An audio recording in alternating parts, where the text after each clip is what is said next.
It's time to talk sports. It's Hacksaw's Headlines, a panorama of the world of sports, stories, comments, and opinions. Touchdown, San Diego! Now, here's iconic sports talk show host Lee Hacksaw Hamilton and co-host John Riley. Who wants to talk sports on a Thursday? We do. From the DIXIELINE Lumber and Home Center studios in San Diego, we welcome you to our Thursday podcast, Hacksaw's Headlines. Good afternoon, everyone. This is Lee Hacksaw Hamilton, along with my co-host, John Riley, as we head towards a great sports weekend. This podcast is brought to you by DIXIELINE Lumber and Home Centers, 9 stores in San Diego. At halftime, we'll tell you about why it is so important if you got projects that you talk to them. And by North County Eye Center, Poway and Escondido. A reminder, we all need help with our eyes today, a year from today, whenever. Right now, North County Eye Center is offering free eye exams. Call North County Eye Center. Tell them Hacksaw sent you, and thanks for being part of our podcast. John Riley, good afternoon. We're going a lot of different directions. I just got a sense we're going to be arguing back and forth. How you doing? I'm doing great. The Padres swept the Oakland A's. I know we're going to talk about that, but this Hacksaw's headline list is just loaded, and we got a lot to do. Full disclosure, before we roll in here, do not adjust your computer screen. Do not adjust your cell phone. There's nothing wrong with your vision. It's my shirt. I understand. It's glaring and jumping out at you. Item 2, those of you who do a lot on social media, X marks the spot. There you go. X, a.k.a. Twitter. Hacksaw has his own Twitter account. I want you to jump on board, become a follower. At Hacksaw1090, at Hacksaw1090, a dummy. What's the address? It's at Hacksaw1090. It says right there on the bottom right of the screen. Okay, looking for additional followers.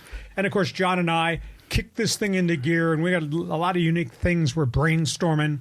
We're talking about Hacksaw's Insiders Group. Just briefly, how do they register to join our team? Yeah, so if you want to get in Hacksaw's Insiders Group, go to leehacksawhamilton.com.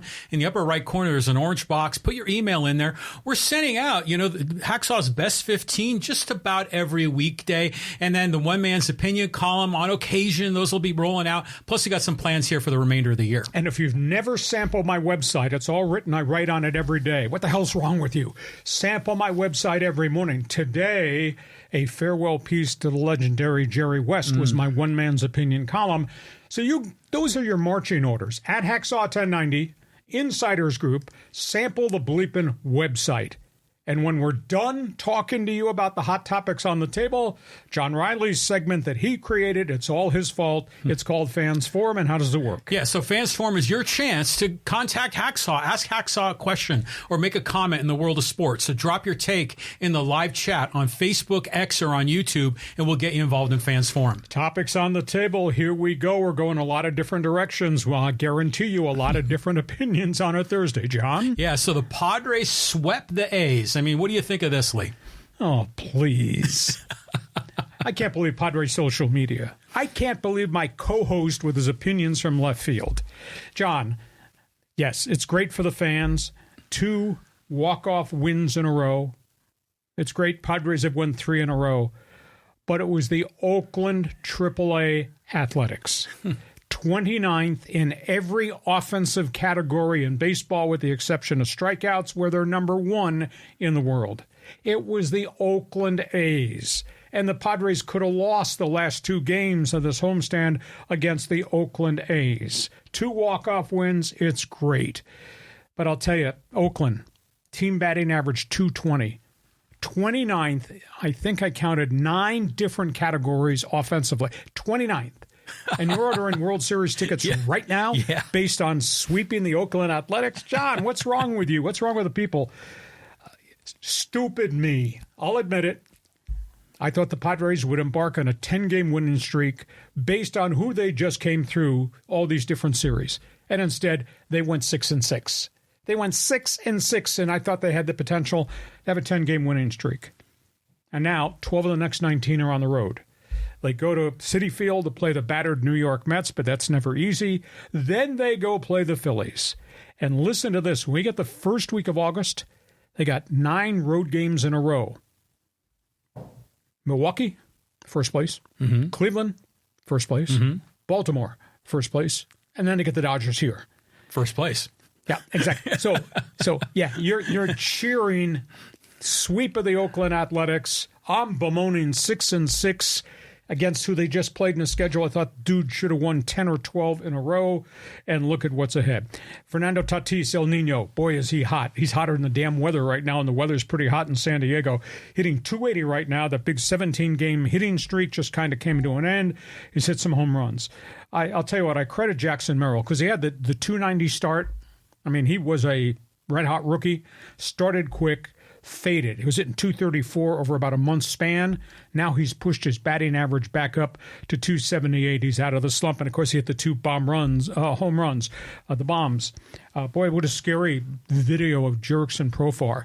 When his knee buckled, I thought hyperextension. I thought torn meniscus. I mean, it looked really scary. He's such a powerful swinger, and I thought his spikes got caught when he twisted. I guess we dodged one there because it's patella tendonitis. If they shut him down, he's lucky it was not meniscus. The Musgrove situation really worries me. I talked to sports medicine people about plasma-rich platelet injections. Sometimes they work, sometimes they don't work. They hope it calms down what's going on with the bicep and the elbow. But there's a bone spur there. And I'm not sure this is going to take care of the bone spur. And the bone spur, I think, stays there. And he's such a physical force pitcher, I think it aggravates it. If they have to scope the bone spur, he's probably done for the rest of the season. So we're holding their breath on him. Darvish thinks he's ready. He's going to throw a simulated game on Friday at Citi Field in New York. Then they hope XANDER, Bogaerts, CT on the left shoulder. From what I gather, it's healing much slower than they thought. Okay, so aside from you ordering World Series tickets for the Padres just based on what they did against the AAA Athletics, go ahead, give me your thoughts on Padre baseball. Well, they did what they were supposed to do against the A's. You're right. They should have swept the Angels. They should have taken at least 3 out of 4 from Arizona. They failed there, but at least they beat the A's. They're a couple of games over 500. They're in a wild card spot if the season ended today. This is not where we want to be, but it's still not bad. And the Padres have typically performed pretty well against a lot of these top teams. In fact, I think they have a winning record against the Dodgers this year. So the future, there's still a good chance here. We're still weeks away from the All-Star break. I'm encouraged, and I love Merrill, what he's doing. The Profar thing was a bit scary. I'm just hoping Profar is healthy enough for the All-Star game. Okay. Fans Forum, first question. If you're out there, you're a baseball fan, just jump in here. Pile on if you wish. Agree with me or agree with him. Fans Forum. Padres pretenders or contenders? It's only June. I understand it's only June. But dudes have lost 23 games to teams with losing records. That does not equate to buying World Series tickets, John. No, it doesn't. I mean, it's been a frustrating season. This is what's about being a 500 team, is sometimes they win and they look good, and then they lose and they look terrible, and it's like schizophrenia.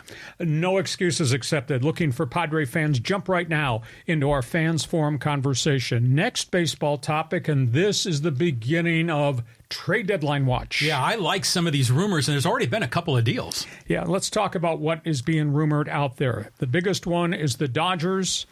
The Dodgers have resources to use, young pitching, young outfielders, young infielders. They have the assets to go make a deal to change their batting order. The bottom third of the Dodger batting order has been very disappointing. They are talking to the White Sox about all-star outfielder Luis Robert. And the White Sox are in fire sale mode. They're going to move maybe 2 to 3 more players. Dodgers are looking at Luis, home run hitter, all-star guy, has had some injury issues. The names I've been told, one of their young pitchers, outfielder James Outman, and the young infielder, outfielder Miguel Vargas. It would be a 3-for-1 deal. Robert would come here, probably sign a contract extension, though I think he's got 2 more years of Dodger ownership rights on his contract, but he's an all-star. At the same time, there's a lot of dialogue that maybe they're going to move Mookie Betts off shortstop and put him back to second base, because Betts has been in a slump. Betts is showing all the symptoms of being gassed, being worn out. He works so hard in all this pregame stuff in terms of defensively, and he's played a great shortstop. They think it's impacting him just physically, that he's worn down, and he plays every game and every inning, takes every at-bat. So maybe they're going to flip him back to second base. I don't know if Gavin Lux goes to shortstop or whether there's somebody else. So Luis Robert, Dodgers, White Sox, that's item 1.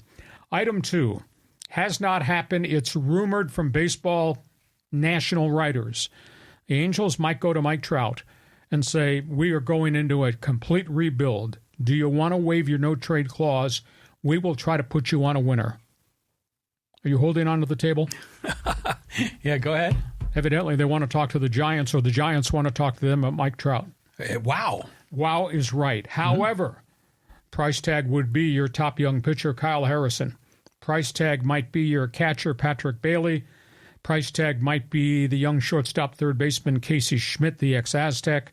Price tag might be Lamont Woods, or maybe Mike Yastrzemski. The price tag would be significant. But Mike Trout is 32, a lot of injuries, but when he's played, he's an MVP. Now, if the Giants were to make this deal, geez, they'd be stripping their roster, I think. Angels are also shopping Joe Adell and Taylor Ward, the 2 outfielders. I don't think they're going to get very much there. Third rumor, the Orioles. They're looking for another right-handed relief pitcher to complement the up-and-down erratic Craig Kimbrell. They're talking to the Angels about Carlos Estevez. Baltimore's got a wealth of young players and AAA guys in the farm system. The Blue Jays, well, they've already traded Kayvon Biggio. He went to the Dodgers 24 hours ago. Super utility man can play second. His insurance policy at third because Max Muncy continues to have setbacks with the oblique injury. He's not much of a hitter. However, the Blue Jays are also talking to the Red Sox and to the Cubs about Vlad Guerrero. And wow. Can you imagine Vlad Guerrero at Wrigley Field hitting home runs, or Vlad Guerrero at Fenway Park, a.k.a. Green Monster? So those are the baseball trade rumors out there. John, you and I are both in love with the baseball trade deadline, which doesn't come up till August 1st. But people want to make deals now to put themselves back into pennant races, or might be borderline pennant races, to make a difference. So Dodgers, Luis Robert. Angels, Trout to the Giants. Any of the other trades? Well, Luis Robert, I'm still a little confused on this guy, because I remember he was this amazing Cuban player that they signed to a big deal, and I remember the Padres were flirting with him, a few years back when he came out. But hasn't he been injured a lot, or it's not been a smooth run for him? All 3 of their young outfielders, him, Eloy Jimenez, and the third one, they're always hurt, running into walls, things of this nature. But when he's played, he's been kind of rock-solid, consistent, maybe in the 280s with some pop. But the White Sox, they're in tear-down mode. They're trading everybody. So Dodgers, I go back to what I said at the onset. Dodgers have assets. Dodgers have resources. Dodgers have money. I guess where there's smoke, there might be fire. And Mike Trout to San Francisco, does that make sense? I could see Mike Trout to the Mets. Yeah. I could see Mike Trout somewhere else. But San Francisco, if they strip down what's on the roster now, it doesn't improve anything for Mike Trout, does it? Well, the Mets are, I think, a lost cause. I mean, Cohen's going to try to get rid of Alonso, isn't he? I mean, I wouldn't go there. The Trout to the Giants actually could work. I mean, they've got some young assets. They've been rebuilding their farm system the last few years. I mean, everyone always kind of has this fantasy about Trout going back to Philly, in his hometown. I don't know where in the hell you'd play him there. I don't know if they could fit him. No, he fits in the Mets. If they're in rebuild, and if Alonso leaves or Alonso gets traded, Trout replaces him as the star, and the Mets have an owner that has unwritten amounts of money in his checking accounts. But is Trout even going to play this year? I mean, what's his status? Well, he's recovering from the knee surgery, but yeah, I think so. I don't know when, maybe the 1st of August, etc. But it's Mike Trout. It's a long-term contract. It's Mike Trout healthy, being an MVP type guy. Yeah, so I think because he's hurt, because it's a long-term deal, I don't think the other team has to give up that much. I think the Angels will have to throw in a lot of money to have someone else take over that contract just to dump him. So, but good on the Angels for approaching Trout and trying to do the right thing for that guy so he's just not buried at the bottom of the AL West for the rest of his career. You're a baseball fan. There must be an Angel fan that follows us because, man, we get responses on all my one man's opinion on the Angels. Jump on board. is it time to ask Mike Trout to waive the no-trade clause, help him find a place where he can win when he gets healthy, and then actually get into the massive rebuild that the Angels need? Fans Forum chat room, that box is open. Jump on board. We go from talking baseball to talking about the huge story that's kind of overwhelmed us emotionally in the last 48 hours, the passing of Mr. Clutch. Jerry West, the logo, has left us. Yeah, Jerry West, Hall of Fame player, Hall of Fame general manager, Hall of Fame person. I interviewed him, I think, 3 to 4 times over my course as a talk show host in San Diego. I thought he was really special. I asked him about the phrase Zeke from Cabin Creek. He was born outside Charleston, West Virginia, in the mountains of that state. He was born into poverty, born into an abusive home, born into a family that lost his older brother in the fight in Korea that was devastating to the family. He became basketball royalty. Everything Jerry West touched became gold. Long distance three-point jumper, Lakers leadership, what he became as a general manager, what he became in the twilight of his career as just an ambassador for the NBA. Lakers, his era, West, Baylor, Wilt, Goodrich, pretty damn good, except that they ran into Red Auerbach, Bill Russell every year in the playoffs. They won only one ring as that team. West, the general manager. Showtime, that was Kareem, that was Magic, that was Worthy. Then they reinvented themselves a third time with Jerry West guidance. Kobe, Shaq, that era. A lot of people don't know Jerry West is the one that told the owner, Jerry Buss, hire that guy, Pat Riley. Oh. And look what that evolved into. Yeah. And then he did it again when Buss approached him and said, what do you think about this guy? He said, hire Phil Jackson.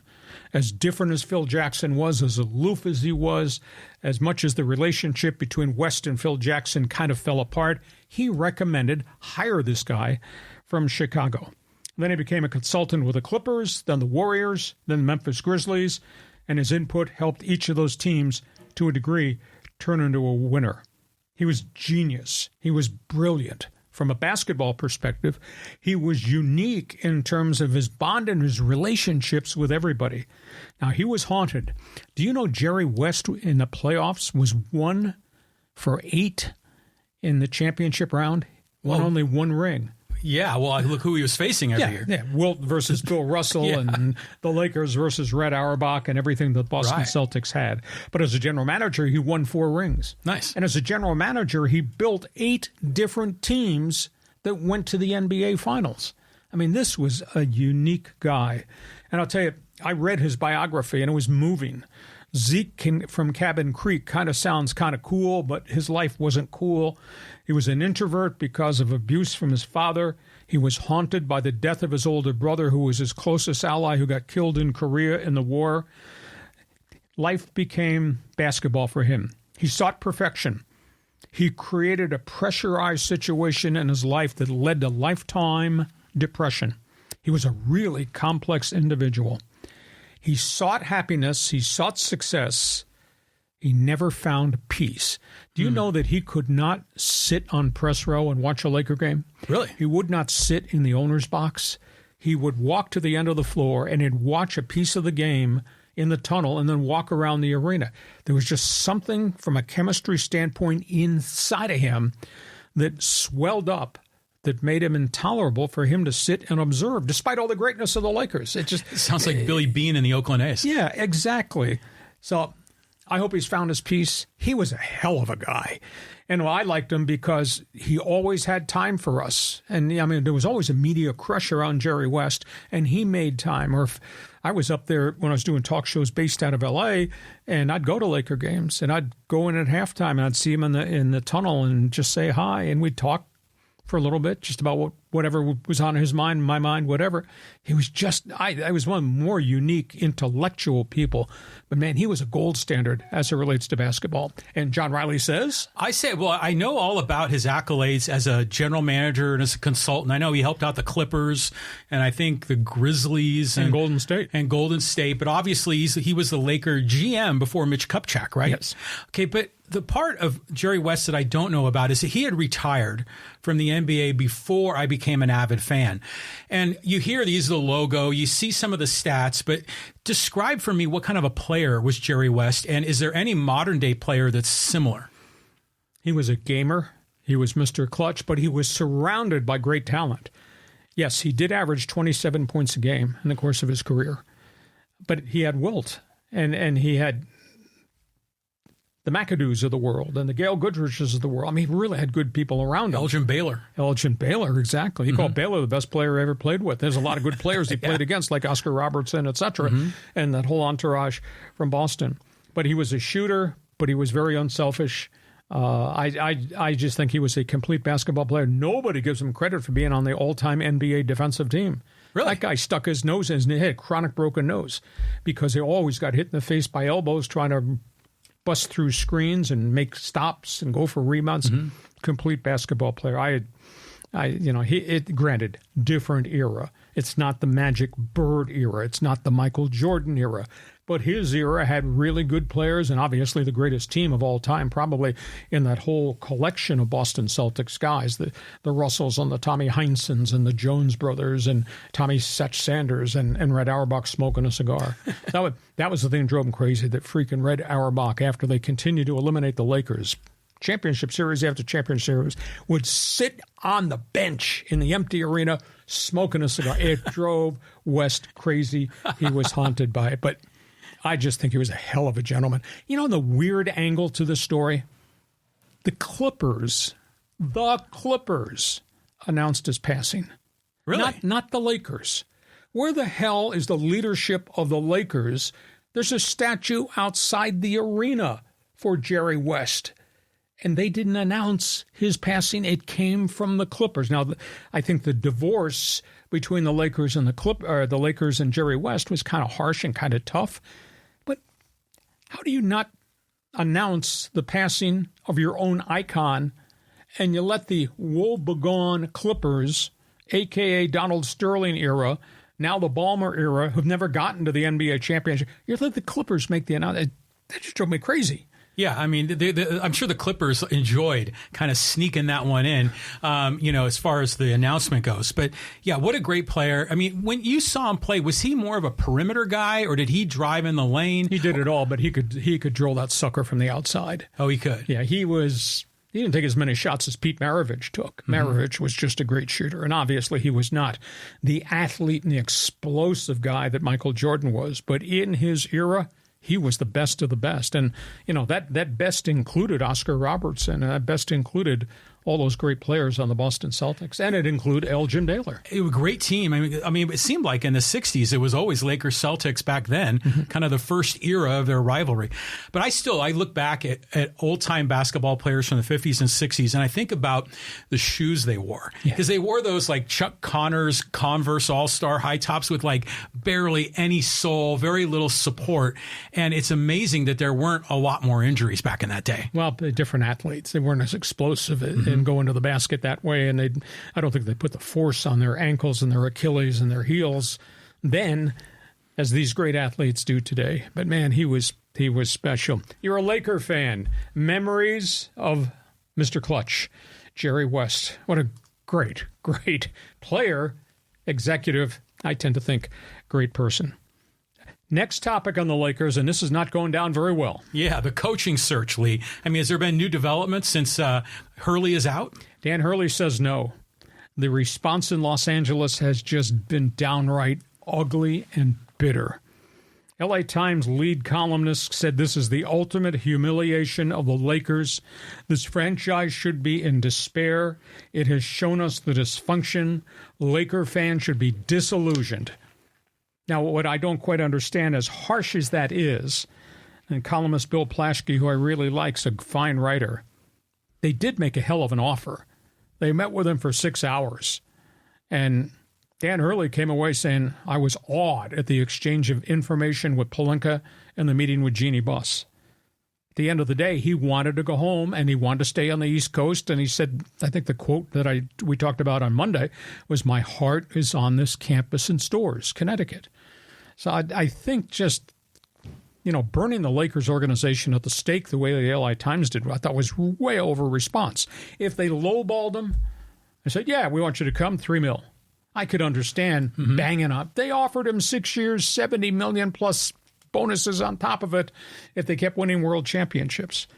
And he called LeBron James a coach killer. Says nobody wants to coach LeBron. He says nobody wants to trust Rob Pelinka and his player personnel. Plaschke said that? Yes. He just smoked him.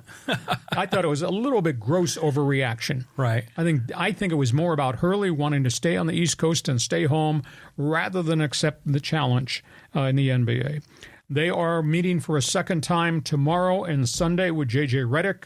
They've already met a second time with New Orleans and San Antonio assistant James Borrego. Borrego's also a finalist for the Cleveland Cavaliers job. So I guess I'm going to disagree with the columnist in the LA Times because this was what Hurley wanted to do. It's not what the Lakers did not do. So we'll see where the Lakers go from here. And John Riley says... So this was a $70 million over 6 years was the offer? Yes, plus if you win championships, there'll be add-ons. So, like a little over $10 million a year, plus maybe bonuses. And he was making $5 million from UConn, and they're going to bump him up some, but there's only so much they can do. Well, who's the highest paid coach in the NBA? And are they making more than $10 million a year? I'd say it's probably close. I'm not sure whether it's Popovich. Steve Kerr's making an enormous amount of money. There's been a lot of turnover. It might be one of those two, but... How big was Tyronn Lue's re-extension? I don't think it was that high.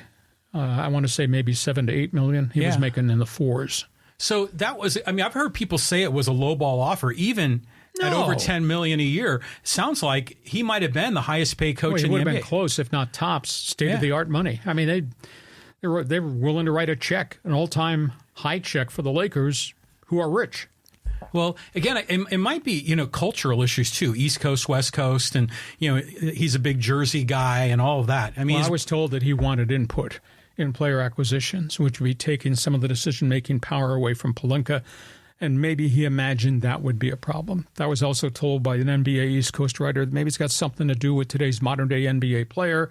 You and I had talked about me being in your face. Yeah. And if you're LeBron James, how are you going to like me being in your face? Because that's the way he coaches. Yeah, and that works with college students. It doesn't work with guys making 10 times what you're making. Yes. So, this is interesting, but let's see who's next. J.J. Redick back in the mix? Yeah, J.J. Redick's back in the mix. I was told that Coach K recommended Jay Wright of Villanova for the next conversation. I've not been able to find out whether or not Wright is interested. At least the people in Philadelphia that I canvass, they have not heard, or whether Wright even wants to get back into basketball at any level. So, but right now it seems to be two. It's either J.J. Redick or Borrego, unless something happens vis-a-vis Jay Wright, and the Dan Hurley thing kind of came out of the clouds, and there it was. Yeah, that's how they did a good job keeping that secret. So I guess anything is possible. Laker line is open. Do you agree the bashing of the Lakers organization by the LA Times, or do you think it was just a cheap shot column to get attention? We go from that to talking about the NBA playoffs that, John, are just about over. It's just about over. I know it's 3-0, but Dallas made it interesting last night. They did. You were watching the game like I was because we were texting. I did not know this statistic, and I'm a big numbers hound. I did not know that Luka Doncic has never committed a foul in his career in the NBA. Never? Did you see him whine and cry on every foul? Constantly. And then he went crazy on the podium in the post-game interview. He says, come on now, it's the NBA Finals. 6 fouls on anybody? Come on now. Yeah. But, he's not a great defensive player, and, 1 or 2 might have been ticky-tack, but he fouled himself out with the 5th and 6th fouls, and those were legitimate fouls. So he was whining and crying. Doncic, I give him a lot of credit. He's playing with a lot of heart. He had a cortisone injection in this alien shoulder. He still continues to shoot the ball. He had 32 points last night. He's got the knee issue. He's doing everything he can. Kyrie Irving really had a bounce-back game. He was 13 for 37 in the first 2 games. Now, he went to the whole pile of times, created things, got some free throws. He had a good game last night, but it wasn't enough. And Dallas's outside shooting's been garbage. They were 13 for 53 in the first 2 losses. So they're in big trouble. But as I said going in, I told you should have stood on my side of the street corner and replaced these bets for beers. they just don't have enough depth. And Boston just keeps running guys in off the bench, and they all score, including the old dog, Al Horford. So this series is pretty much over. Now, of course, Boston's lost Porzingis again, Kristaps Porzingis, who missed 8 weeks with a calf, then got healthy for games 1 and 2, has been filling it up. He got hurt in game 2. He's got a possible torn tendon in his lower leg, so it does not look like he's going to play. And Boston just never misses a beat, even with Porzingis out of the lineup. Yeah, they don't need him. Yeah, Brad Stevens, who went from coach to general manager, phenomenal job roster building. So looks like the NBA playoffs are about to end, and all the NBA guys are playing golf on Monday. Yeah. Well, Brad Stevens might be one of those few examples that went from college ball to the NBA and was successful. Yes. We were talking about that a few weeks ago. Luka, did you see that one foul where Jaylen Brown was driving, towards the lane, and Luka seemed like he had position? But if he's moving his feet, he doesn't have position. And I watched the replay, and the feet were shuffling so he could get position. Yeah, but I saw other replays of him on defense, just horrible. Just like chasing guys around, always out of position. I mean, the guy can shoot the ball. I'll give him credit there. He's got a game. He can create a shot. But he's big and slow and foot movement. That's far. Well, he's a lot bigger and heavier than he was, let's say, 5-6 years ago, isn't he? He's I'd say a big 250. Yeah, he is. I mean, he's like a linebacker out there. So there we are. Boston is about to go on vacation. You got comments about the NBA? Fans Forum chat box is open. Jump on board. Hey, we get to halftime. Our podcast is brought to you by DIXIELINE Lumber and Home Centers. There are 9 stores to serve you in San Diego. This guy introduced me to them. I'll let him tell you what DIXIELINE can offer you. He'd like to introduce DIXIELINE to you. Yeah, so actually I have a good DIXIELINE story to share. But yeah, if you want lumber, building materials, doors, windows, kitchen, bath, decking. I mean, what a great place to go. 100 years of experience. And so I was actually talking to the DIXIELINE guys today, and one of the guys says, "Oh, here comes John Riley, the famous podcaster who's the co-host with Lee Hacksaw Hamilton." And I was laughing. And they all love you, Lee. I mean, they listen. The guys at DIXIELINE listen to the podcast. They all remember you being the voice of the Chargers and NXTRA 690. So everyone's loving the fact that you're back online. And when it doesn't go well, it's your fault because you created this bleeping mess. And it's some technical glitch. You can blame me for that. These are the guys. You got projects. These are the guys we want you to go call. And our podcast is also brought to you by North County Eye Center of Poway and Escondido. Here's an item. You might be 25 and like our podcast, but you might wear glasses. You might have contacts. You might be older, our age demographic. And at our age, we start having conversations about things like glaucoma and other eye ailments. You're going to need help with your eyes. And when that time comes, these are the people I recommend you call North County Eye Center. And right now, for everybody that's on our podcast, you get a free eye exam and 20% off on frames. Call North County Eye Center. Make an appointment to have a vision test. It's free. And make sure you tell them, Hacksaw, the podcast. Thanks for being part of it, North County Eye Center. Time of our podcast on a Thursday, couple of reminders. X marks the spot. Those of you on Twitter, you're all on Twitter. I want you to become one of my followers, and it's real easy.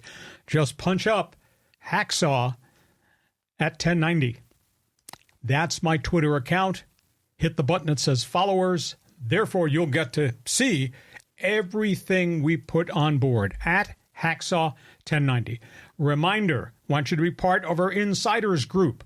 Go to my website, LeeHacksawHamilton.com. There's a big orange box. We've got some special offers coming your way. Fill out the information on the orange box. Become part of the Insiders group. And he started this months and months ago, and it's pretty raging crazy. We're talking about what happens at the end of the podcast when you take over the show. It's like taking phone calls. Yeah. First-time callers, long-time listeners.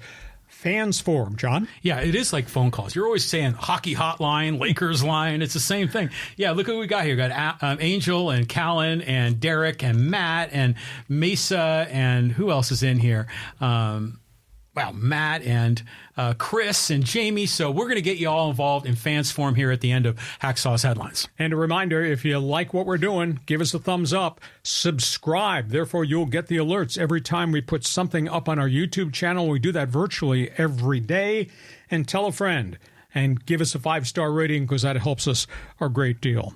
John, we go to the second half. Yeah, we got a few more topics on the table we're going to argue about. Yeah, we do. And by the way, we have 117 live stream viewers right now, which is great. Thank you. We only have one like. I mean, come on, folks, hit that like button. That gives us some love and kind of helps us in the algorithm. But yeah, let's talk a little bit about the NFL with the Chargers, the OTA camps. What are you hearing, Lee? Chargers have pretty much wrapped up their OTAs, and that coach and that quarterback, that's a good statement. They are wired. Jim Harbaugh just praised the quarterback, Justin Herbert, that he inherited. The rookie camp, the OTAs, then the veterans camp.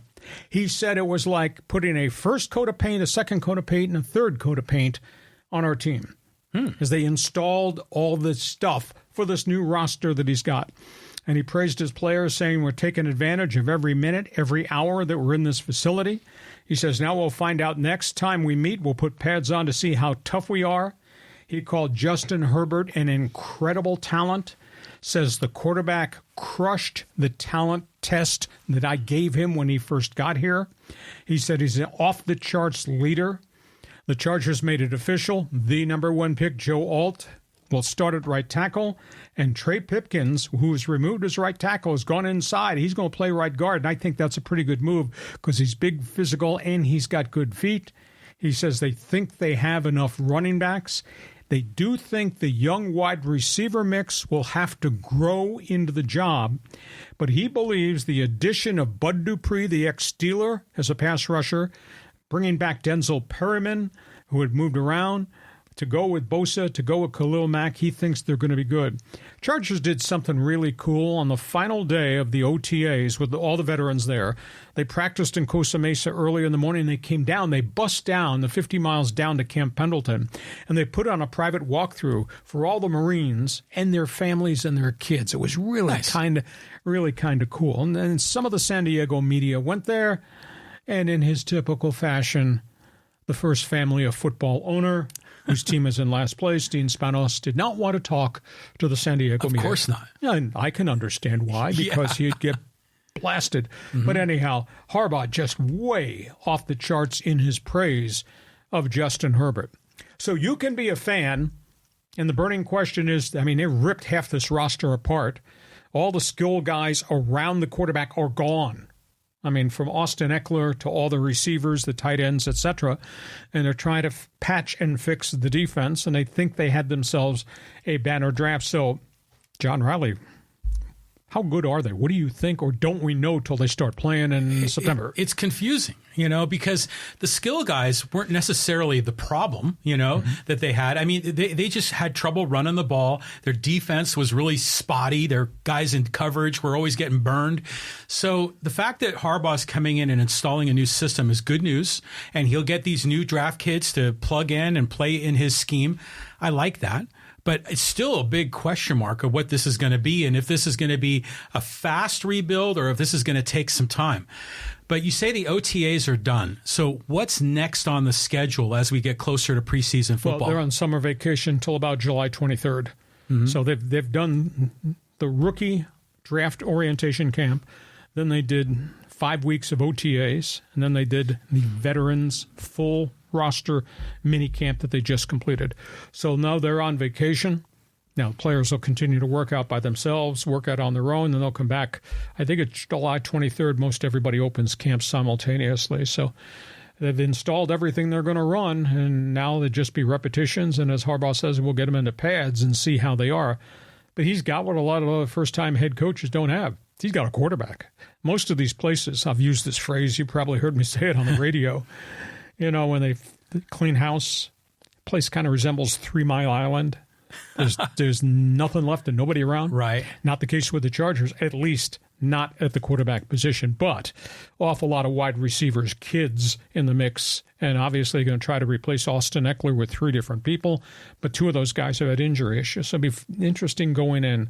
I'm not ready to say this is a playoff team by any stretch of the imagination. Oh, by the way, Patrick Mahomes and Andy Reid are still in the damn division, too, in Kansas City. Yeah, exactly. That's what I'm thinking is that there's no way they're going to knock off the Chiefs. I'm not sure about Denver and Bo Nix. Maybe there's some promise. The Raiders, you're not sure. So I think second place in the division is achievable. But I do like the fact they went to Camp Pendleton, because I remember when the Chargers were in San Diego, they would go to Miramar, usually once a year around this time frame, and it was just a cool outreach thing, for them to connect with the military. And Harbaugh was asked about coming back to San Diego, and you think you're going to reopen some doors, San Diego fans? He says, well, we'll play for everybody in Southern California. Not really. No. I don't think so. We'll talk about him. We follow him. The people do watch him on TV. I don't think they're supporting him. I apologize in advance. I hope Justin Herbert goes 17-0, and I hope Dean Spanos goes 0-17, and that's what I feel. But that's a contradiction. It doesn't make any sense. I know there's counseling and medication for virtually everything. Okay, we go from that on to other topics on the table. We call it the NFL Notebook. NFL Notebook. A lot of news and notes here, Lee. Yeah, let's get started. This DirecTV lawsuit is now underway with opening statements and testimony about to begin. I talked to somebody who's got legal contacts within the NFL, and the general consensus from people is the NFL is going to lose this antitrust lawsuit. Now, it would be appealed, and then we'll see what happens upon appeal. But the lawyers that I exchange information with are of the opinion that the NFL was involved with collusion. Okay, and the background on this, NFL has the TV contracts with the big networks, the CBSs and Monday Night Football and ESPN and ABC and Fox. But they conspired with them to say, we're going to form what's called Direct Ticket, a Sunday Ticket on DirecTV. And we're going to take some marquee games from each network and put them in a package, and that will become add-on premium programming.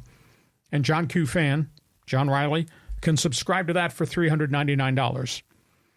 The network's kind of beefed. You're taking some marquee games off each of us to create another layer, another revenue stream for the league. The league said yes. That, my friend, is what's called collusion, because the networks agreed to that. That's the genesis, and that's the basis of the lawsuit. The NFL's opening statements, it's premium programming. We can do what we want with our programming. You can't tell us what to do, because we are making a chunk of the programming available to John Riley so he can watch games on free. He can watch the Rams and the Chargers every Sunday, hometown teams, free. And he can get Monday Night Football, and he can get Sunday Night Football. Now, those, of course, are cable. It's kind of subscription, if you will. But it's not $399 to get the premium product. So, I don't know. Can you trust anything the NFL says anymore? Because it always seems to be about the money grab. So that's that story there. A Rams quarterback situation. He's in camp. Everybody's of the opinion that something's going to happen with Matthew Stafford and the Rams. This is the final year in which he has his all big guaranteed money. He's got 2 years left on his deal, 25 and 26, non-guaranteed. If he suffers some type of catastrophic injury, he could be released at the end of the season. He'd have no money at all. And his theory is, I'm laying it on the line. Every quarterback in the league is under a multi-year deal, some of it guaranteed in years 2 and 3 and 4. I want that in 25, 26, or 27. And at this point, the Rams have not had any conversations about that. There's some theory out there that he might not be coming to camp. And if that's the case, they got a quarterback issue, because the other guy is Jimmy Garoppolo, who's suspended, and the third guy is Stetson Bennett, who did not play last year. Jimmy G. So there's a big issue there with the Rams at quarterback. Atlanta Falcons, they just got nailed today. $250,000 fine, lost a fifth-round draft pick, tampering with Kirk Cousins before the actual free agent window opened. We were all shocked that Cousins, snap of the fingers, first day of free agency, committed to a mega contract in Atlanta. They're terrible. He went there for the payday because the groundwork was laid before the window actually opened, so the Falcons got killed. $250,000 fine. That's pretty stiff. Luckily, they didn't get number 1 draft pick stripped away from them. It wound up being number 5. Cousins has been told that he'll be ready, green light go, for everything football-related July 23rd when their camp opens. Michael Penix, 8th pick in the first round, surprise pick, University of Washington, took every snap with the number 1 unit, every snap from the rookie camp through the veterans mini camp. And they were pleased. They think he's really fast-forwarded, but Cousins is going to be back. New York Jets, when he got there a year ago, one of the first things out of Aaron Rodgers' mouth was, this is New York. I understand this is New York. In this building on Hempstead, Long Island, we want no distractions. This is about football. No distractions, no agendas, etc. And what does he do? He gets hurt. What does he do? He does not show up for the Veterans Minicamp. He's on vacation, traveling abroad, Europe or Greece, but no distractions. New York media is just losing its mind. They should be. But the Jets told them, we knew this was planned. That's why he was here for every one of the OTAs and the rookie camp. Mm-hmm. But now the most important camp with the entire roster on the field and the playbook installed, he's not there. Different set of rules for Aaron Rodgers, I guess, Apparently compared to the rest of the world. Mm-hmm. And this is an interesting story in Pittsburgh. The new quarterback is Russell Wilson. And he just praised the new offensive coordinator, Arthur Smith, who had come from Atlanta. He says, I've revived my career in the last 8 to 10 weeks with Mike Tomlin, whom he really regards as a head coach and just got an extension, and with Arthur Smith. So he's all excited just about that situation. So those are the NFL storylines. John, $399. You don't think there was collusion? Because I'll tell you what, these lawyers that I kind of canvassed who know the knowledge of this information in the background, they do think it was collusion. Well, you were saying that it's collusion because the networks agreed, but I thought the networks like ESPN and Fox and CBS, they were upset that they were taking those marquee games away and putting it behind a paywall. So I don't get it. I mean, to me, collusion, whenever you see this, it's not just in sports, but anywhere in the world of the economy, it's arbitrary. You know, there is no specific objective criteria to determine if someone has a monopoly in a particular market. And so I just think this is nonsense, because if the NFL wants to put certain marquee games, they had games on Peacock last year, you know, is that collusion? It costs us $5, you know, and by the way, we don't have like a constitutional right to see the NFL for free. You know, I mean, frankly, even when we get it for, quote, free, we're still paying Cox Cable or, you know, whoever the cable TV outlet is. So I just think this is a bunch of crap. So I say, you know, I hope the NFL loses this case. But to the other points on the other guys, Aaron Rodgers, that's ridiculous that he's not there. He's probably still flirting with Trump to be the VP. And then I love the story about the Steelers. I just think that's special. I mean, if Russell Wilson could turn back on and become this cool quarterback and they do something creative with Justin Fields, that would be a really fun team to watch. Yeah, and Pittsburgh's got heavy-duty running game, and he did not have that.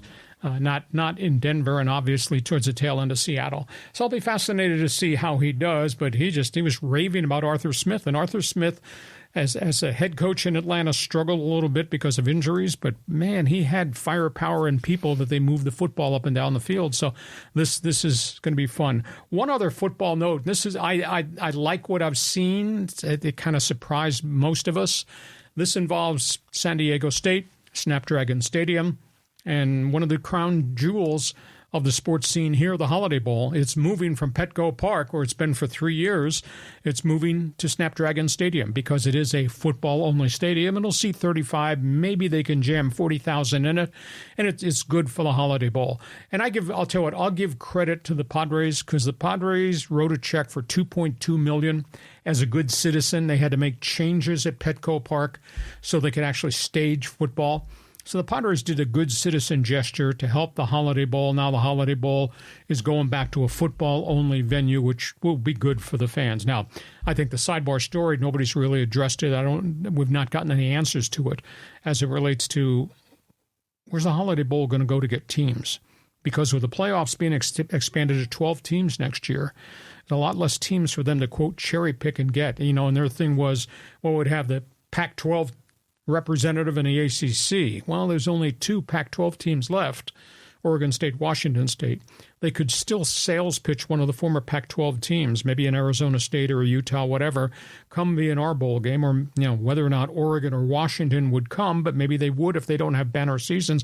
Those guys are all part of the Big Ten or the Big 12. But I salute the Padres for being a good citizen, for doing what they did to help stabilize and cement the Holiday Bowl here, and now the Holiday Bowl is going back to a football-only venue. Yeah, well, that makes sense. It should go back to Snapdragon. Frankly, I was surprised they could wedge that field into Petco Park in the first place.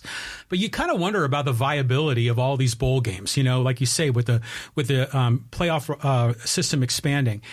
Are they going to, with the 12-team playoff format, are some of those quarterfinals, semifinals, are those going to be bowl games like a Rose Bowl, Orange Bowl? Exactly. I would sure like to hope that the first round games could be rotated amongst this other tier of bowl games, so that San Diego State Snapdragon Stadium could actually host a first-round playoff game. But, that this whole thing is about money. And this whole thing means 50,000-seat stadiums, et cetera. So we'll have to see. They've not designed how the 12 games are going to fall, especially the opening rounds, where they're going to wind up. If they included the Holiday Bowl and the Citrus Bowl and some of these other bowls that have a long tradition to be host of these first games, I think it'd be really good. That's the right answer right there. I'm smart. I agree. I am you are bleeping brilliant. Thank you very much. Okay, last topic on the table. Anybody out there play golf? Jump on board. This is the start of a really great weekend on the tour. Yeah, the U.S. Open getting started here, Lee. Yeah, Pinehurst. It's hot, it's humid, and the greens are gobbling everybody up. Everybody was struggling to make par. They're still in the middle of the first round today, being the first day. This is I guess I could call it the Scotty Scheffler Invitational. He is so hot. I mean, Scotty Scheffler has won 5 tournaments this season. Can Xander Schauffele get into the running for a second Grand Slam? Rory McIlroy says his game has really come together. Is he going to be a player in this? Patrick Cantlay, who was the early first-round leader, early tee time on Thursday. He's there. Really tough. Tiger was 8 strokes back last I checked and done. Even worse for Phil Mickelson. Tiger shot a 74, 8 back. Mickelson shot a 79, as did Dustin Johnson. These guys who went to the LIV are not playing real well. So that's topic 1, what's going on at Pinehurst. Topic 2, Tiger Woods kind of leaked this.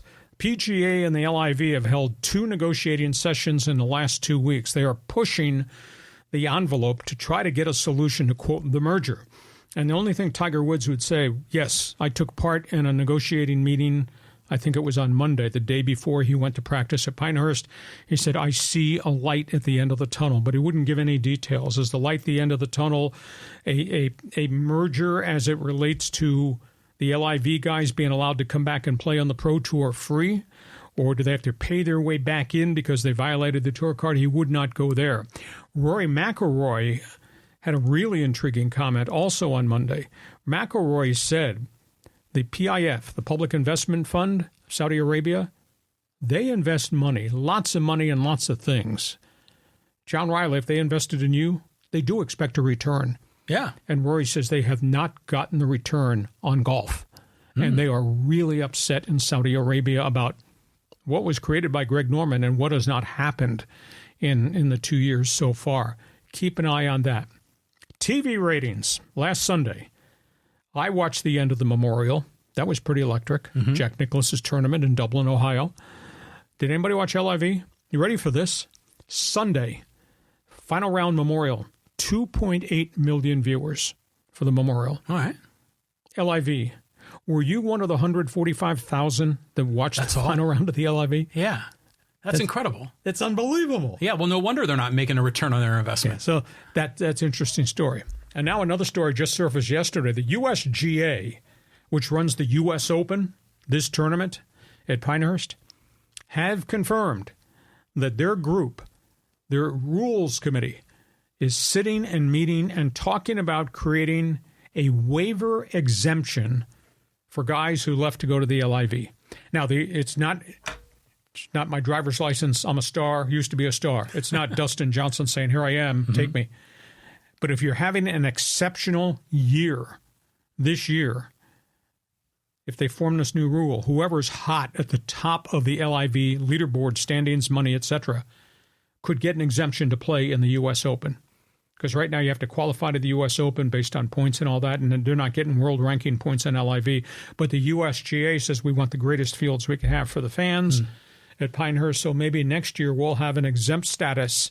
So, John Riley, from January into the 1st of June, if you're playing well on LIV, you could get the exemption, and you would get the chance to play in the U.S. Open. It would be only that tournament, so that's what's being discussed there. So, I saw your ball, by the way. You hit that. You hook that, or was it shanked? You hook that shot. It's under my left front tire of my car out in the driveway. You got to get better off the tee. I got to get better off the tee. I'll tell you what. But they just need to merge these two organizations. But how? There's so many different agendas. How do you merge them? Well, if they don't merge them, then they're both going to continue to suffer, and the Saudis are not going to be getting an ROI. I'm frankly shocked how much money the Saudis are pouring into LIV, and the fact that they only have 145,000 people watching them, and I don't even know what kind of ticket sales they have. I mean, it's like, Dustin Johnson's like on another planet. I mean, I don't even know what's going on with the LIV. If I wasn't hanging out with you, I would know zero about the LIV. I watched it was the 17th and 18th holes on the final day on Sunday on LIV.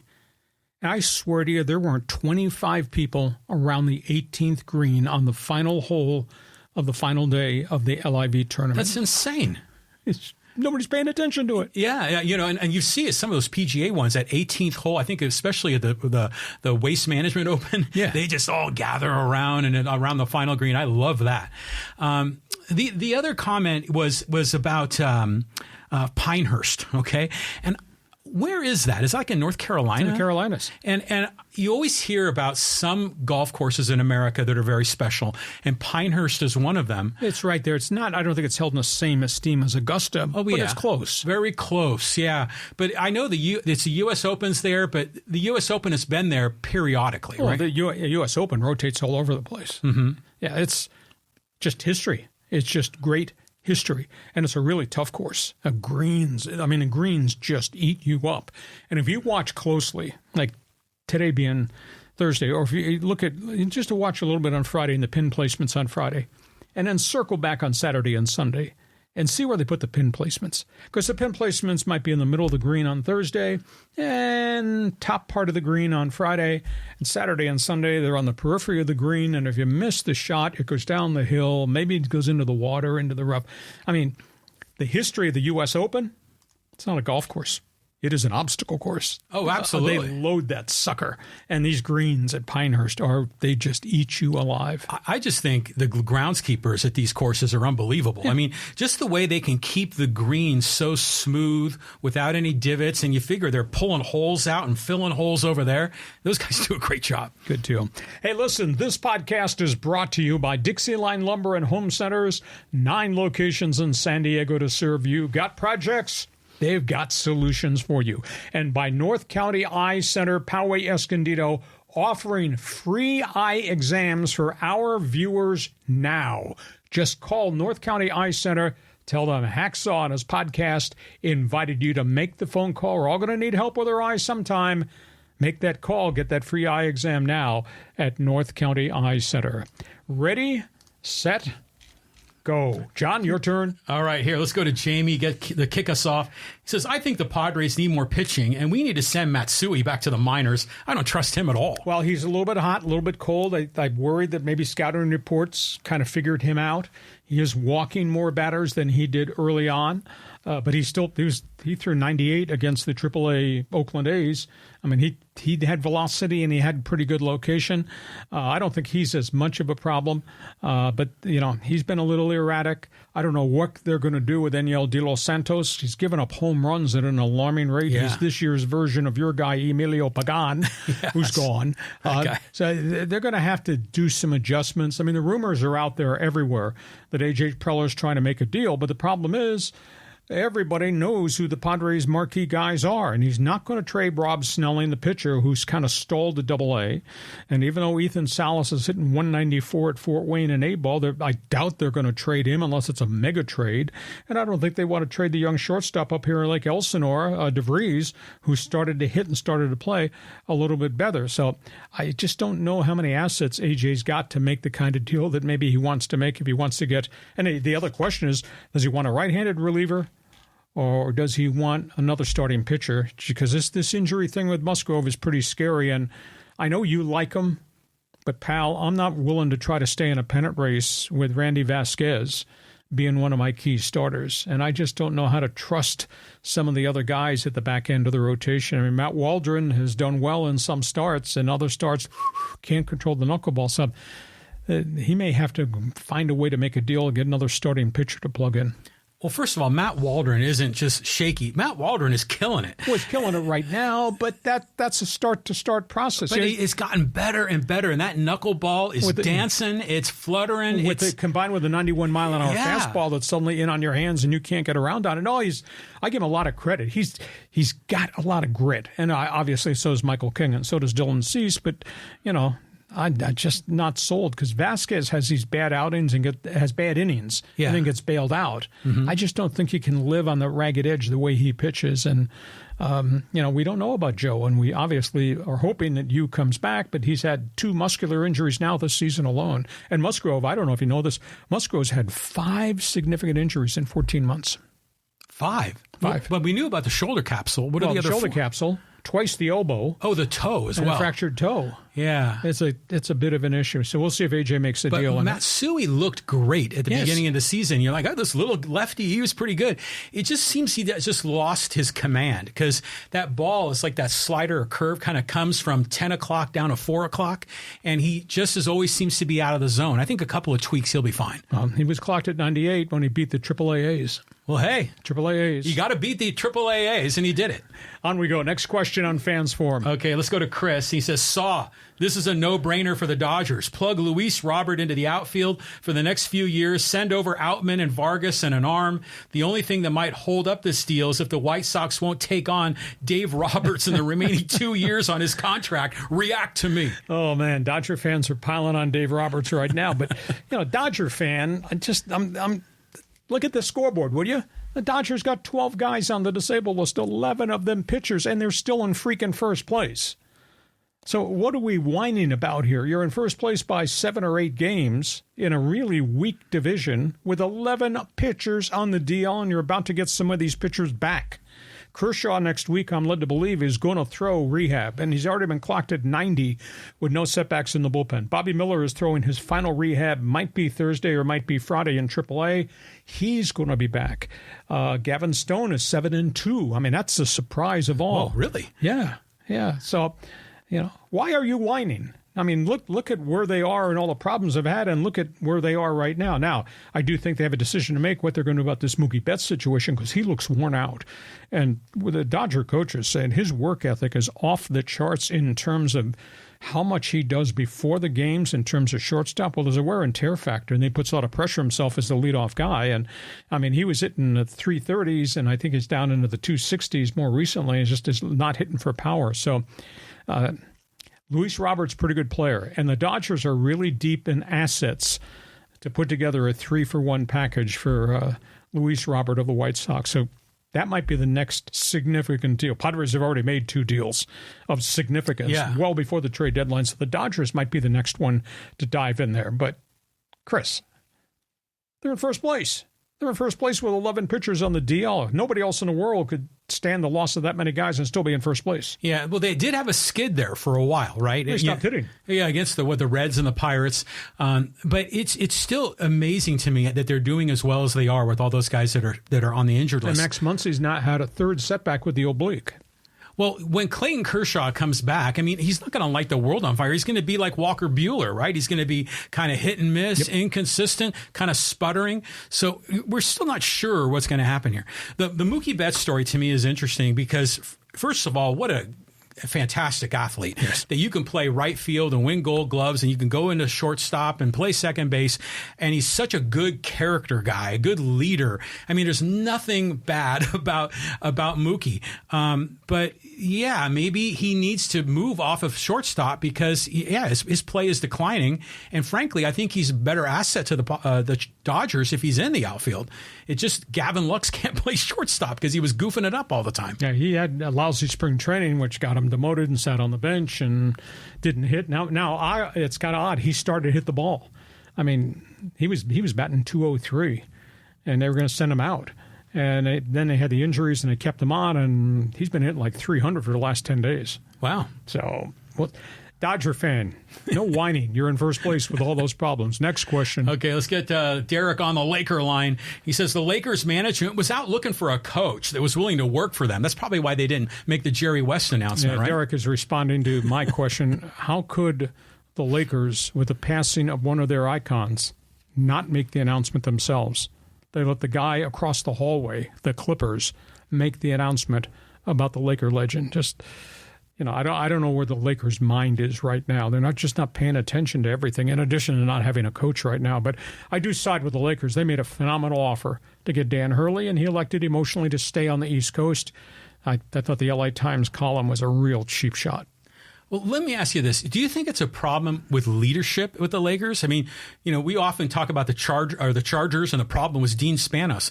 Is Jeannie Buss a problem for LA? I think it is. And maybe the basketball people around her are part of the problem. I mean, she's the one that appointed the former player agent to become the general manager, Rob Pelinka.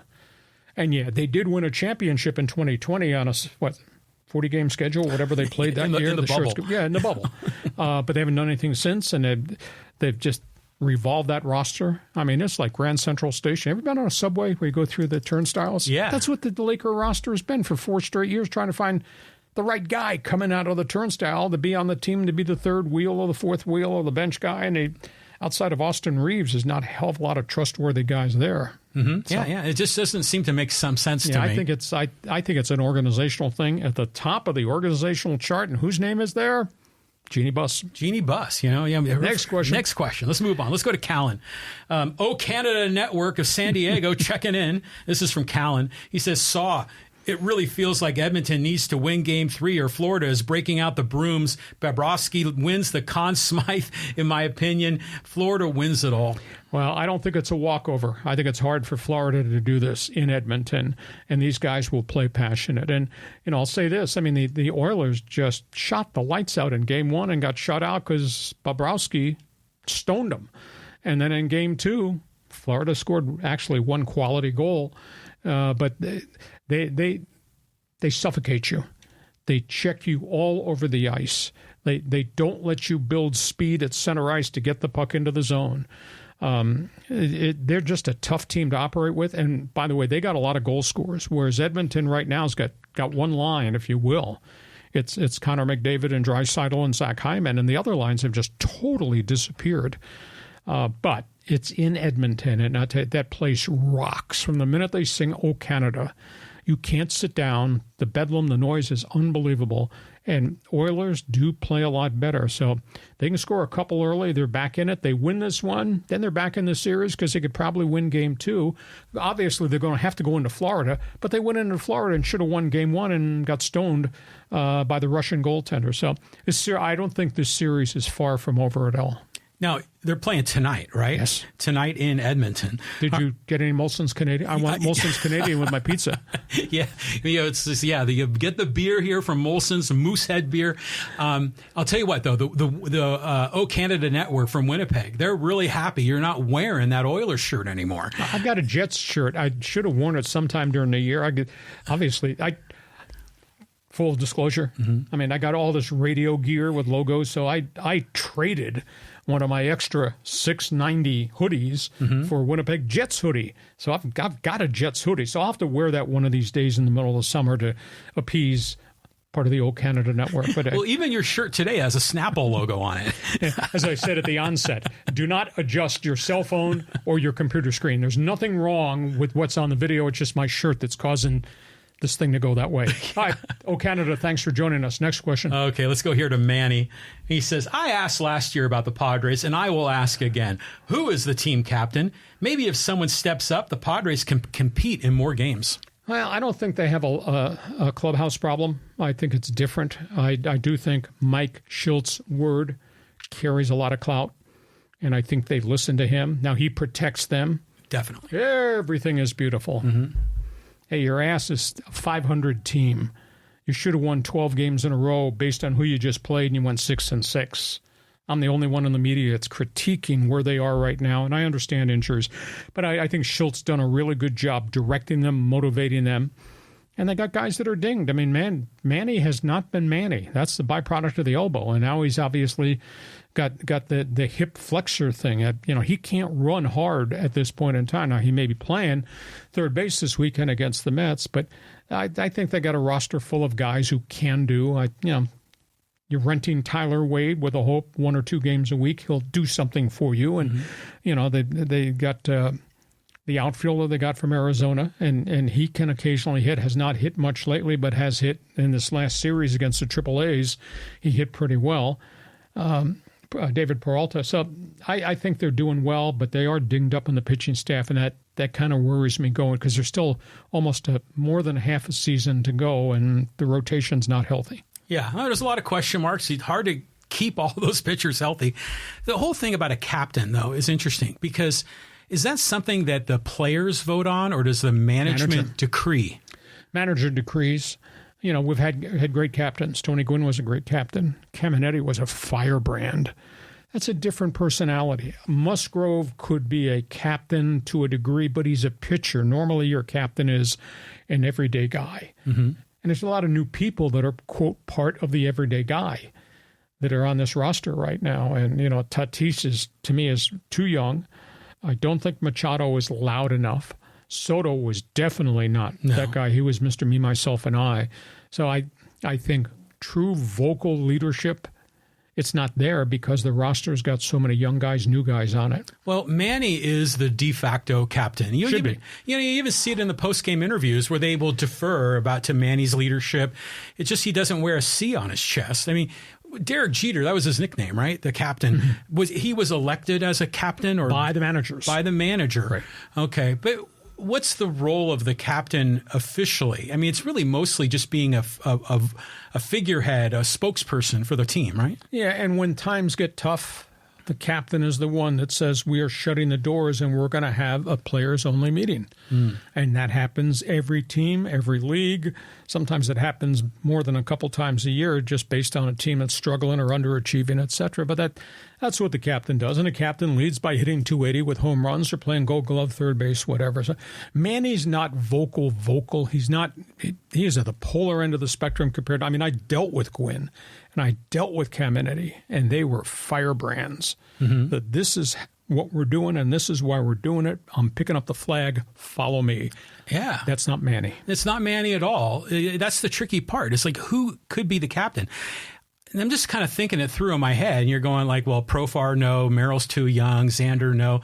But, you know, Jake Cronenworth, maybe. I mean, he seems like he has the character. He's only been in the league for about 4 years. But he's having a productive season, and he's strong-willed. Yeah. That's not a bad call. Maybe not this year, maybe next year. It's got to be Manny. I mean, they should just anoint Manny and just make it his team. Okay, on we go. Next question. Okay, let's move on. We'll go here to Derek. And he says, Aaron Rodgers was there for 16 of the games last year when everyone was on the field either. Well, he wasn't there because of the byproduct of the injury, but he was there, working with the coaching staff and all that. It's just that he's the one that made the public comment about immediately now on Hempstead, Long Island, where the training facility is, there's not going to be any more distractions. And here we are, the most important mini camp where everything's been installed, and now the first unit's going to run everything they just put in. And he's in Greece or he's on some trip abroad. It just sends a bad message. And the New York media, the tabloids, John, they're going crazy. You would think that Aaron Rodgers assaulted the Queen or something by virtue of how he acted. So this is going to be fun to watch. I mean, if they don't have a good season, holy cow, it's going to be hard on him because he's never been treated that way by the media.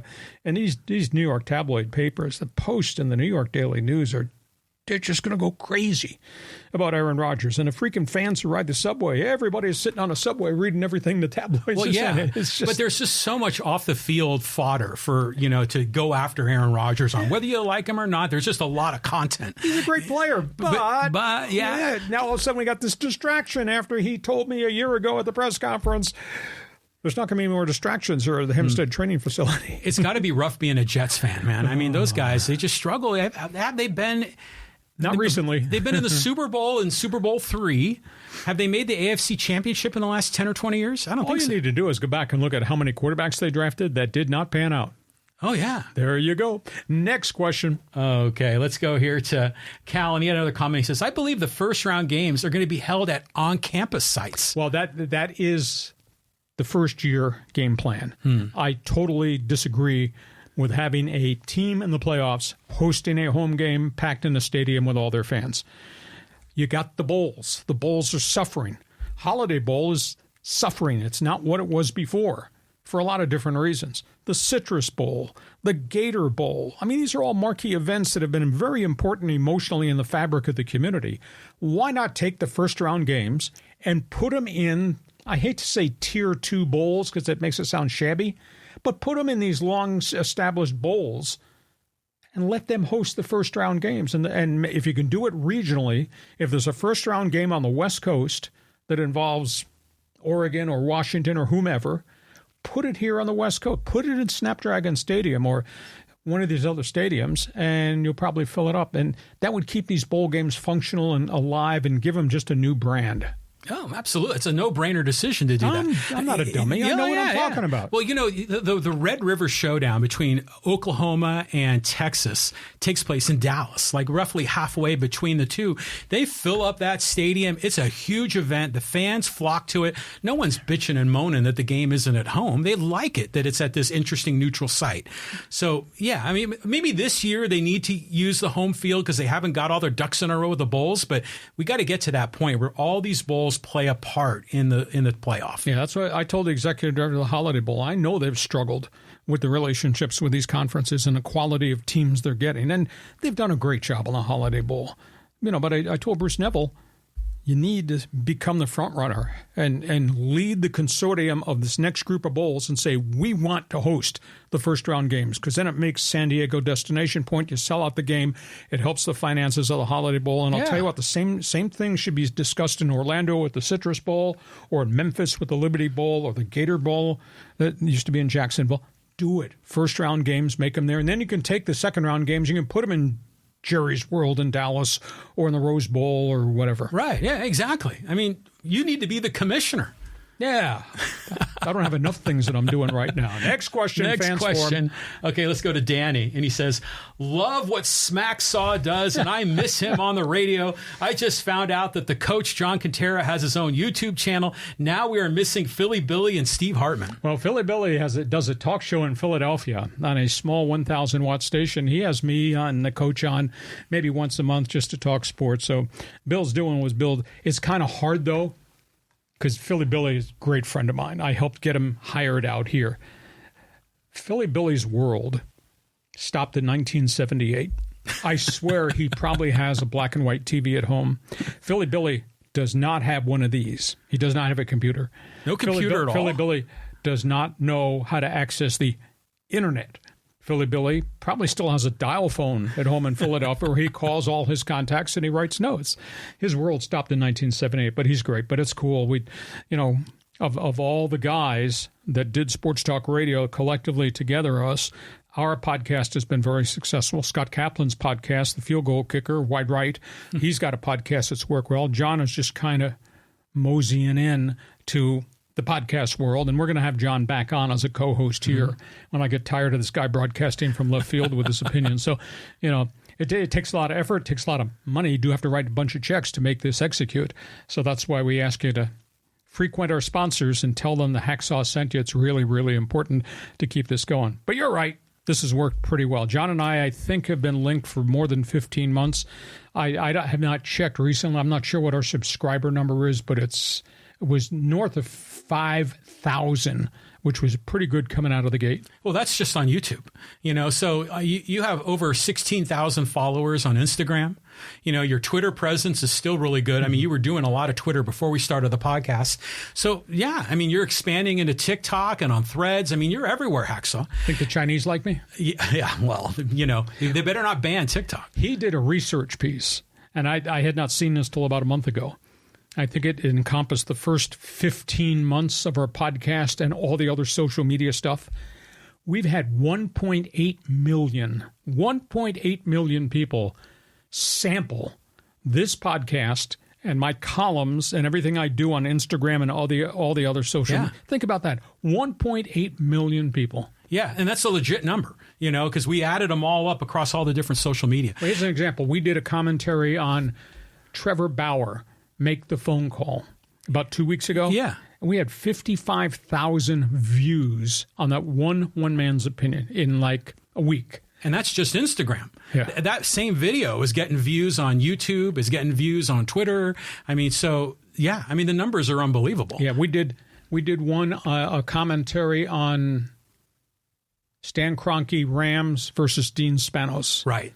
We had 440,000 views on my One Man's Opinion column on that. We had 330,000 on the passing of Peter Seidler and the money problems with the Padres. So what we say carries clout, and everybody's sampling it. You may agree or disagree with it. I understand that.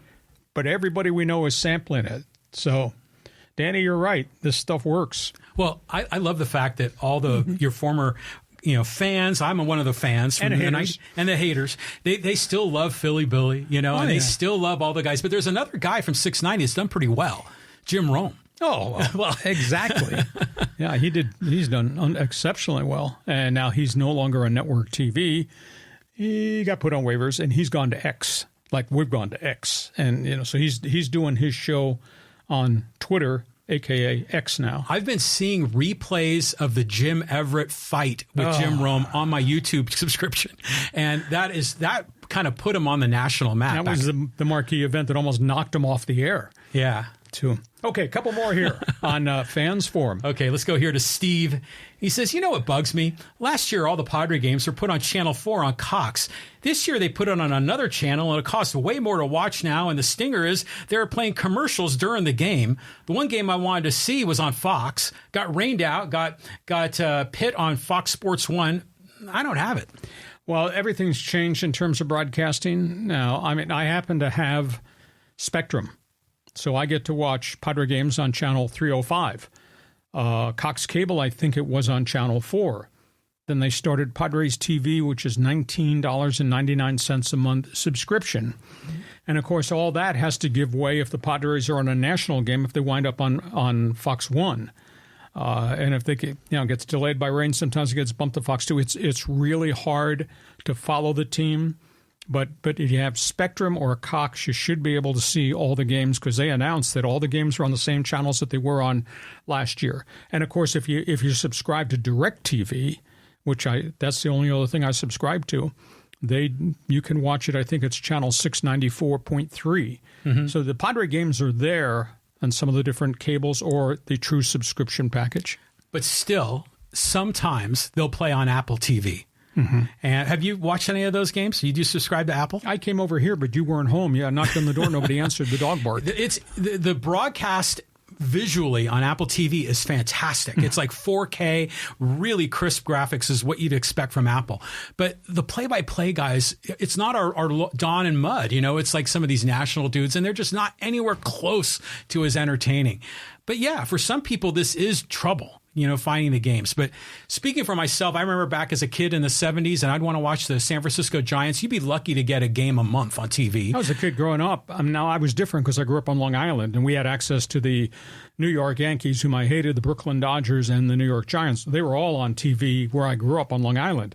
But I remember as a kid in upstate New York, I'd spend the summers, you get one game, the Saturday game of the week with Kurt Gowdy. Kurt Gowdy, yeah. And black and white TV. Joe Garagiola. It's different now. It sure is different now. Yeah. Okay. Thank you for that. We got any social media things here you want to throw at us? We do. Okay. Let's go over here to social media and get some guys involved. And okay, we're talking a little bit about captains with the Padres. This one fits. This is from Ham Bean. It says, maybe you need to get rid of some of the cancer in the dugout. Ham Bean, I don't think there's any cancer in the dugout. They got injured players in the dugout. I just think, as we talked about prior, I think Mike Shildt has taken control of that clubhouse, and he is strong and he is staunch in what he believes. He doesn't say it publicly. Everything is beautiful. He doesn't berate anybody publicly when he's in the dugout with us in the media. But I think there is a different message delivered. And I don't think there's a lot of politics in that clubhouse right now. That's my perception from being down there. Yeah, people love to hate on Manny. I mean, that's who he's talking about, exactly. The cancer.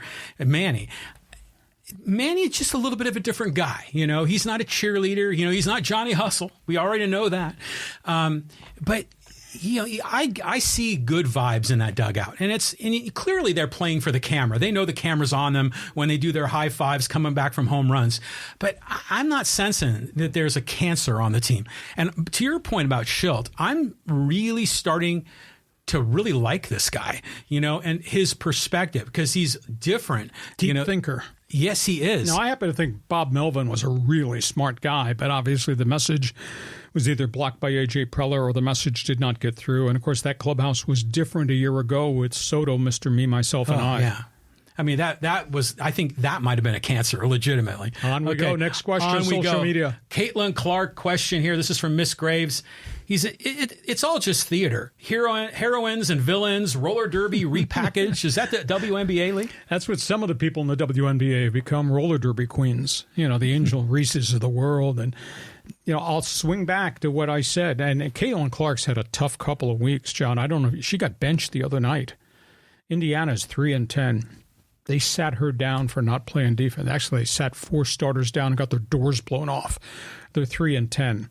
So she's struggling at this next level. She's had some really good games. She had a 30-point game, but she's had games where she scored 9, 12, and then they sat her down because she's just not playing defense. And she's run up against a different breed of athlete, more than one on a team. I mean, she's facing all kinds of defenses that are getting there to her, and they're long and they're tall and they're fast and they're causing her just a lot of problems to get good looks at the basket. So she's gone through that bumpy part of the road, and then you add in the fact that she got snubbed from the U.S. Olympic basketball team, but the explanation was she has no international experience. We're returning 8 veteran players who have been in the Olympics already, and that's why she did not get chosen.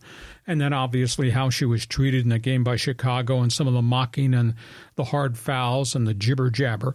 And some of the other players in the league, you know, they've forgotten what she's meant to this game. Yeah, they were in the WNBA the last 5 years. They had no bleeping TV viewers. They were not making great money in terms of salaries. Yeah. They were catching flights at 12:05 a.m. after games, commercial flight if it doesn't get delayed, or 6 a.m. the next morning to go to the next city. They got big salaries and they got endorsements, and their TV ratings are through the roof, and they're playing before sellouts. That's because of Caitlin Clark. So respect the person and what she's meant to the game, and instead of this junk that just continues to go on and on. Well, remember at the very beginning, the NBA was subsidizing the WNBA. Well, they were owned by a bunch of NBA teams. Yeah. So, but now I think they might be self-sufficient as a league. I mean, if they're selling out these arenas, right? Their attendance is 94% capacity. Well, hell, that sounds pretty good. Yeah, when they're drawing 4,000, they're drawing 19,000, and they're moving games to big NBA arenas now. We don't need to play at a small college because everybody wants to see Caitlin Clark. That's more than an LIV golf tournament. Yeah, you think? But did you see the replay of that? Caitlin was driving, I guess, one of the Connecticut Sun players, and hit. They collided, and then she threw her head back, and then the other opponent was mocking Caitlin Clark for doing the head bob thing. Yeah, like roller derby. Yeah, it's exactly. It's a little bit theater, but a little bit's overwhelming. Did you know that before the game starts, the TV cameras are rolling when they're getting off the bus, and it becomes a fashion show, walking down the tunnel to see what's the latest outfit this star in the WNBA is wearing. Well, the NFL does that, you know, and NBA does that. We want to see the new, you know, digs that these guys are wearing. I mean, come on. I mean, that's not all like part of the Angel celebrity. Reese and some of the others are wearing. Well, they're pushing the limit, and they have a little more, let's say, flexibility as a woman that you can get a little more creative. But I like that because you get to see their persona off the field, and I think that adds to the attraction to these athletes. Respect Caitlin Clark. She's meant a lot more than just being a basketball player to the WNBA. A couple more here, social media. Okay, let's go here to a Laker call here, and this is from the Wolf of Broadway. He says, it's the same shit like when they hired Frank Vogel. LeBron is going to put the blame on the coach and never on himself because he's not a leader. Man, there's a lot of dislike of that 39-year-old superstar. I don't quite understand it.